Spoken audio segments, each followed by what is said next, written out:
Hi friends, welcome back to my channel. வாங்க இன்றைக்கி காலையில் மார்னிங் ரொட்டீன் என்னன்றதை பார்க்கலாம். காலையில் எழுந்தவுடனே ஒரு ஸ்டவ்வை க்ளீன் பண்ணுறது ஒரு ரொட்டீனாக வச்சுக்கிட்டோம்னா நமக்கு ஈஸியாக கையோடு அப்பப்போ க்ளீன் ஆகும். செய்கிறதுக்கு முன்னாடியும் க்ளீன் பண்ண வச்சிட்டோம்னா ஈஸியாக இருக்கும். முடிச்சதுக்கப்புறமா கையோடு ஒரு தொடச்சிடலாம். டீப் க்ளீன்லாம் அப்புறமா வீக்லி ஒன்ஸ் பண்ணிக்கலாம். அந்த மாதிரி எழுந்தோடனே ஃபஸ்ட்டு க்ளீன் பண்ணணும். க்ளீன் பண்ணிவிட்டு அதுக்கப்புறமா பார்த்திங்கன்னா என்ன வேலை செய்ய போகிறோன்னா இந்த பாருங்கள், இன்றைக்கி எப்படி போச்சுன்றதை பார்க்கலாம். ஸ்டவ்வை ஃபுல்லாக தொடச்சாச்சு. அது முடிச்சதுக்கப்புறம் பார்த்திங்கன்னா ஒரு ஏபிசி ஜூஸ் போட்டு குடித்தோம். பீட்ரூட், கேரட்டு, அதுக்கப்புறமா ஆப்பிள், இஞ்சி, லெமன், கொஞ்சோண்டு கொத்தமல்லி, புதினா கூட போட்டுக்கிட்டேன். அப்புறம் லெமன் விட்டு அது ஜூஸ் போட்டு அடித்து அதை ஃபில்டர் பண்ணி குடித்தாச்சு.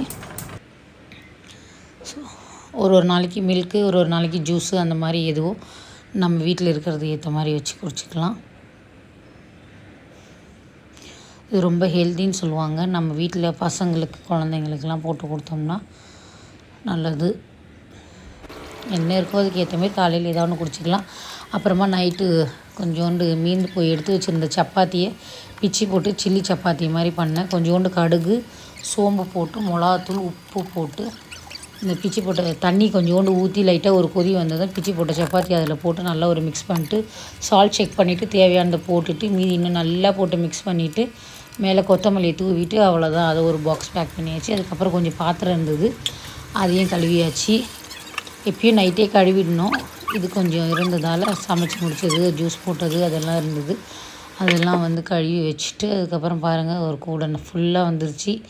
எல்லாத்தையும் தேய்ச்சி கழுவி முடிச்சுட்டு சிங்கியை ஒரு தொடச்சி எல்லாம் காலி பண்ணி வச்சியாச்சு. அதுக்கப்புறமா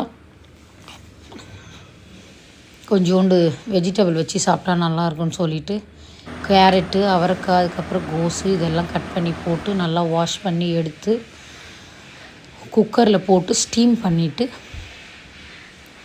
சும்மா ஒரே ஒரு விசில் போட்டால் போதும். அந்த ஸ்டீமரில் வச்சு அடியில் சும்மா ஒரு 1/2 கிளாஸ் வாட்டர் ஊற்றிட்டு அதில் இந்த ஸ்டீமரை வச்சு மூடி குக்கரில் ஒரே ஒரு விசில் போட்டால் போதும். ஆனால் தண்ணி அளவு மட்டும் 1/2 கிளாஸ் வச்சா போதும். ஒரு விசில் தான், அதுக்கு மேலே அதிகமாக போடக்கூடாது.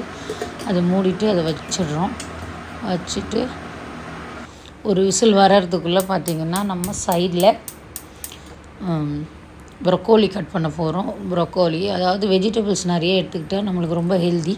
ப்ரொக்கோலி நம்ம அது கூடயே போட்டோம்னா ரொம்ப ஒரு மாதிரி ஸ்மாஷி ஆகிடும். அதனால் தனியாக அதை குக் பண்ணி நம்ம ஆட் பண்ண போகிறோம். கட் பண்ணி எடுத்துகிட்டு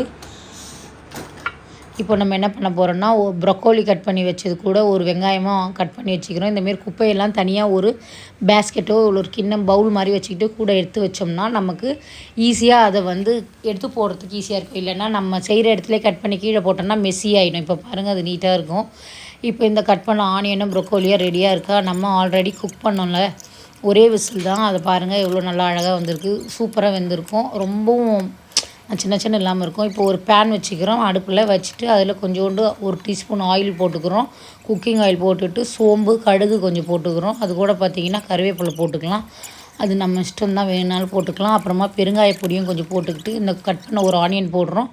அது ரொம்ப வதங்கணும்னு இல்லை, சும்மா லைட்டாக ஒரு மிக்ஸ் கொடுத்து லைட்டாக வதங்கினதும் போதும். ப்ரொக்கோலியும் அது கூட போட்டு ஒரே ஒரு ஆவி மாதிரி விட போகிறோம். அவ்வளோதான். ப்ரொக்கோலி நம்மளுக்கு ரொம்ப நல்லது உடம்புக்கு. டெய்லி சேர்த்துக்கிட்டால் நல்லது. அதையும் ஆட் பண்ண போகிறோம். அதையும் ஆட் பண்ணிவிட்டு அதுக்கப்புறம் நம்ம ஆல்ரெடி குக் பண்ணி வச்சுருக்க, ஸ்டீம் பண்ணி வச்சுருக்க வெஜிடபிள்ஸ் எல்லாத்தையுமே ஆட் பண்ணி அதையும் நல்லா ஒரு மிக்ஸ் கொடுத்துட்றோம். அவ்வளோதான். இது கூட நம்ம வேறு எதுவும் ஆட் பண்ண போகிறதில்ல. பெப்பர் மட்டும்தான் ஆட் பண்ண போகிறோம். அவ்வளோதான். பார்த்திங்கன்னா ரெடி ஆகிடுச்சு. இது உங்களுக்கு பிடிச்சிருக்குன்னு நினைக்கிறேன். லைக் பண்ணுங்கள், ஷேர் பண்ணுங்கள், சப்ஸ்கிரைப் பண்ணுங்கள். இந்த மாதிரி இன்னொரு நாள் இன்னொரு வீடியோவில் பார்க்கலாம். பாய். தேங்க்ஸ் ஃபார் வாட்சிங்.